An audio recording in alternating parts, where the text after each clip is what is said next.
ជាទូទៅសំណួរដែលក្រសួងចេញមក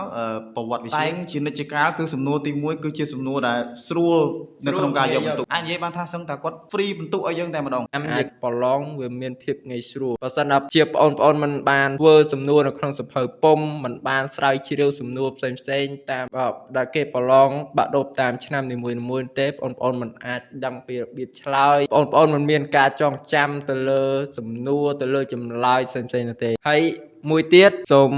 ឲ្យបងប្អូនកុំមេត្តាដើរលេងច្រើនពេកព្រោះឆ្នាំប្រឡងបងប្អូនត្រូវចាំថាក្រៅតែអំពីយើងខំរៀនអ្វីដែលសំខាន់គឺក៏យើងគួរតែគិតគូរអំពីសុខភាពរបស់យើងដែរសុខភាពគឺសំខាន់ណាស់បើសិនជាបងប្អូនមានចំណេះដឹងអាចទៅប្រឡងបានប៉ុន្តែសុខភាពរបស់បងប្អូនទុនខ្សោយពេលដែលទៅប្រឡងបងប្អូនស្លាប់បងប្អូនខាតពេលវេលានៅក្នុងការប្រឡងបើសិនជាពេលដែលបងប្អូនទៅប្រឡងបងប្អូនឈឺបងប្អូនខាតពេលការខិតខំប្រឹងប្រែងរបស់យើងគឺអត់ប្រយោជន៍